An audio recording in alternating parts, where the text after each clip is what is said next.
Doing some outdoor enclosure feeding. It is like 100 degrees here today. It's really hot, but 200 Pablo said. So we got some frozen thawed rats. Let's see if our big Bredley girl is gonna eat. I don't know, it's pretty hot. She's definitely hungry. Yeah. She got it.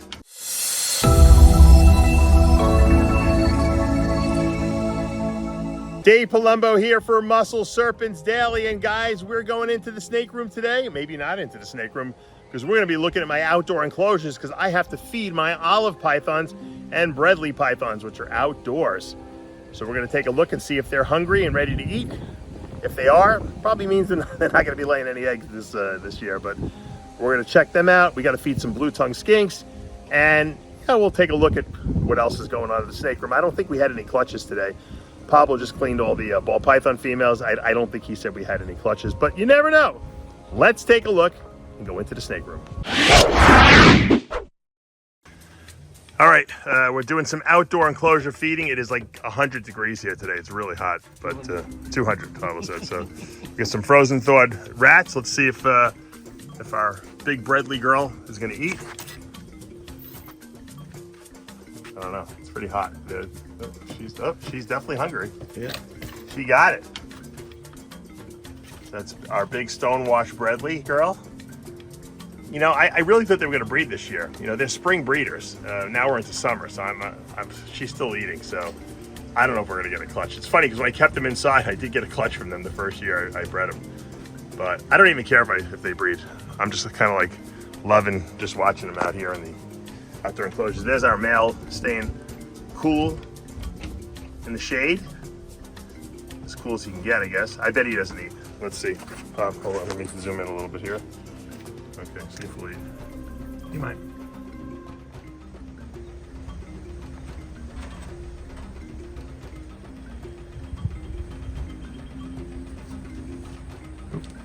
You got it? Wow. Yeah. Okay, good. Even though it's 90-something degrees, everyone's eating. I guess their metabolisms are fired up.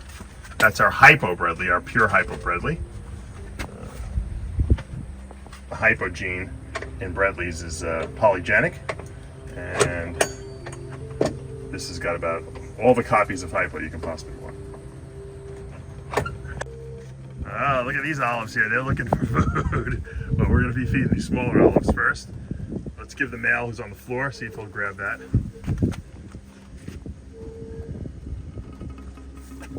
You got it. Yeah. That's actually pretty big for him. That's a jumbo rat. We ran out of larger, so I had to do jumbo. But you know what? I'll just feed him this week. We'll skip next week, and that's fine. These olives are a little on the smaller side anyway. Let's give this, see if this female's interested in eating. Oop. Yep, she got it. That's a big rat for her too, Bob. The male is a little bigger down here. A little bigger. She's a little on the smaller side, but she'll take that thing down, no problem. This little vision, I think it's too heavy for her. We might have to lift her up there and help her out. This reminds me of like a scene that there's a picture online of an olive python eating like a wallaby or something like that, hanging off a cliff. Oop, up. I was scared that she was going to do that. Put her up there. There we go. That's better. Now she has a little more leverage up here. Pablo's like, you can't wait to feed these things. Get back inside. He's like having heat exhaustion from the heat. I missed my albino girl going after it. She lunged off the ledge at it. And then we have our male here. He'll take that down, no problem.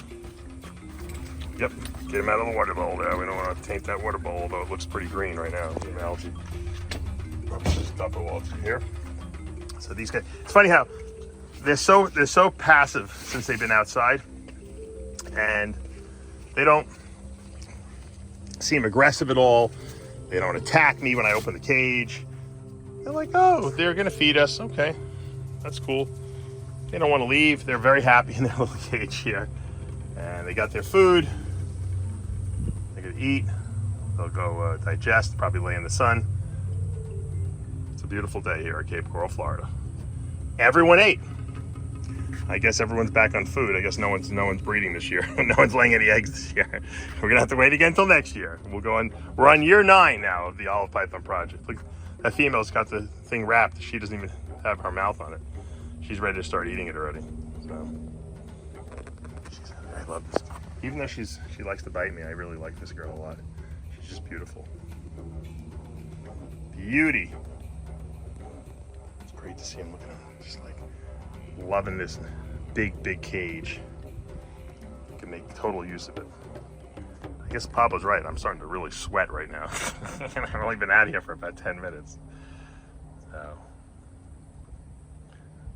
I'm sure these olives, once they eat, go right back up here and hang out in the shade until sun comes down, and then they'll probably come out and putz around a little bit. All right, guys, we're going to be feeding our blue-tongued skinks, and I want to kind of show you how I feed mine. Everyone has their own little, I guess, concoctions they make. I use this canned food. It's wellness. It's grain-free. This was food that I had for my kitty cat. This is my dog food, sorry. That I was giving my dogs that were a little older. They couldn't eat dry food, and I was feeding them this. And I had like 2 cases of it left, so I've been using this. But any kind of dog or cat food you can really use. And I usually take a little scoop, put it in a bowl.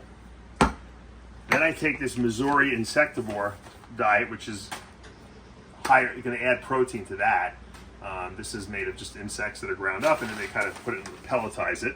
So what I do is I usually add it in here and I mix it in, and then I take this. This is something new I've been using. This is a calcium vitamin D supplement. I sprinkle it on there, and then I take my fork and I mix it all together. Make a nice little beef stew here. And then we put this in with our blue-tongued skinks. Let's see if they like it.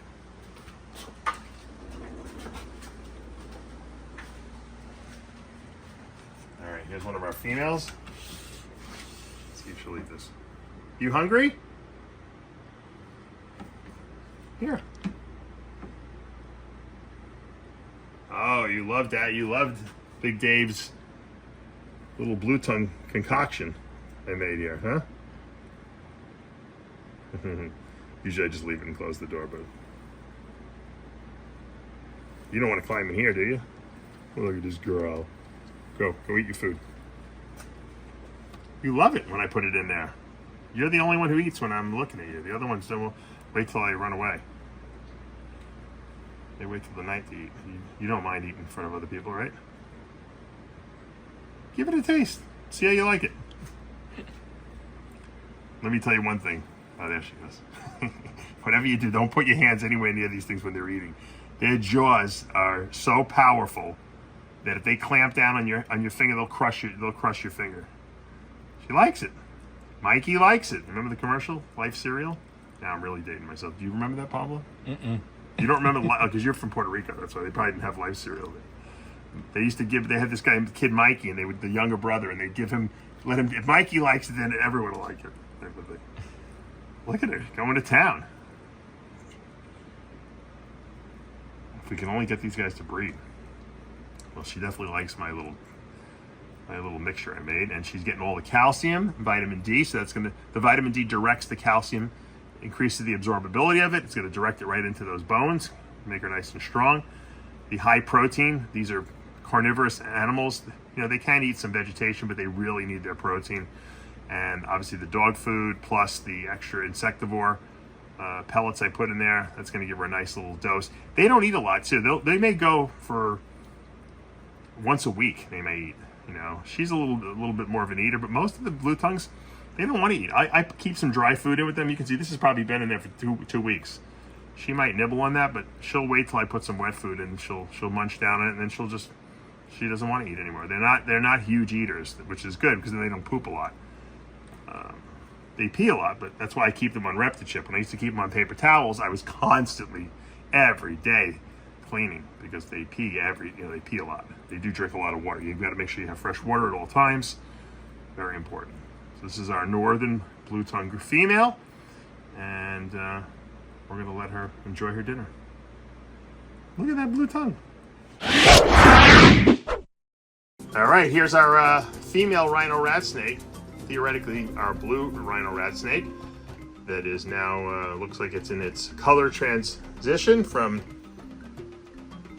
gray, beige, that we got it when it was teeny. Now it's turning like a green. I don't know if the blues are coming in already. It looks blue, like my other one is green with some blue speckles in it, but which is supposed to eventually turn blue. Hopefully it will. This one looks a little more bluish right off the bat, but I'm not sure. Very, very nice. One of my favorite snakes in the collection. Once she gets a little bigger, we're going to be putting her in an arboreal type or some kind of a nice little setup with plants and everything. We could probably put her in there now. Although she's a little on the tiny side. She definitely has probably doubled or tripled in size since we got her. So we have 4 vision cages coming next week that are going to be 3-footers. So they'll be too big for her, but I might get some really small, like another stack of small ones. We'll see. I'm trying to cut back on my spending, but I just keep spending. Can't control myself. All right, here's I always like to show you this female. You know, just because she's progressing so nicely. Orange Dream, Leopard, Pied, Lavender, or Lavender Pied. We call that a dreamsicle. So this is an OD, or Orange Dream Leopard dreamsicle, female, from last year. I got her in a trade, really beautiful. One of my favorite pieds that I have. And she just ate yesterday, so I'm not going to disturb her too much, but absolutely beautiful. And it's one of those snakes that I just like wanted to have in my collection. I haven't had a dreamsicle. I haven't produced one yet. I have a chance to produce one this year, but I wanted to have that Orange Dream, the Leopard in there as well, so that I could really take that project a little further. So she is beautiful. Leopard and Orange Dream work really well together. With Lavender Albino, the oranges just get crazy looking. I think they look better than when they're with just a regular albino. And then we have like a little face there, don't we? And then this is obviously a pod. So that might be a lavender emoji right there. Looks like a ghost. All right, I think we'll end with today with this beautiful girl. I've been trying to show you some cool stuff from my collection at least every day. We did some outdoor enclosure stuff. We did some blue-tongued skink feedings. Now we'll end with this beautiful rainbow girl that I produced. She's a hypo Enchi butter. She might be disco too. I'm not really sure. I think she's disco too, and she's obviously visual rainbow. You can see those red eyes. I mean, she is just smoking. Butter really adds like a weird look to the rainbows. Kind of cool. And for some reason, I've noticed that when I have butter and rainbow together, I always have really nice red eyes. But then again, most of my butters and rainbows have hypogene too, so it could be the combination of all 3 of those. Look at that. That is just a really nice looking snake. This is a female we produced. So she's about a year old now, or she will be a year old in September, is this? Yeah, I think September. So she's close to a year old. Not quite there yet.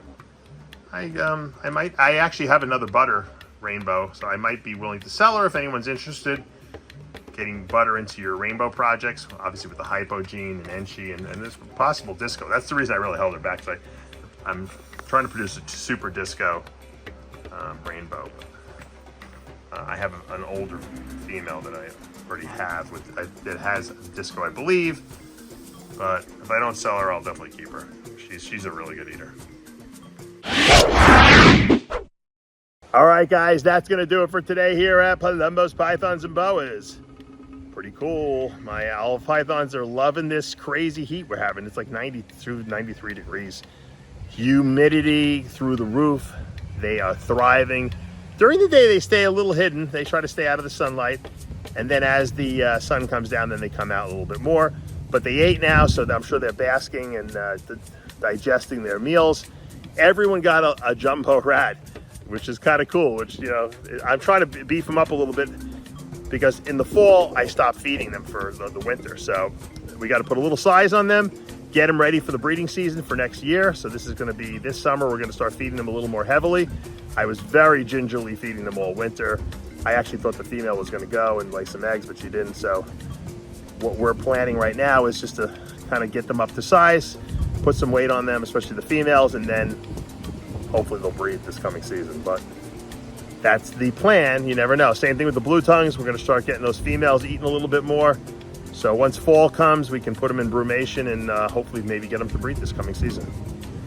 All right, guys, I hope you're enjoying these videos and they're giving you pleasure and you're smiling and you're liking what I'm showing you. This, I think either at the end of this week or early next week, we should get some vision cages in. We're going to set those up. I'll show you those. We're going to put some stuff in, some corn snakes, maybe some Rhino Rat Snakes into some arboreal type setups so they can kind of really show their true splendor in a display type cage. That's always fun to do, and we got a lot more planned. And I'm sure we're going to get more boa litters and more ball python clutches in the coming weeks. So stay tuned, and if you like what you see, and hit that subscribe button, turn on those notifications, hit that like button. I'll see you back tomorrow morning.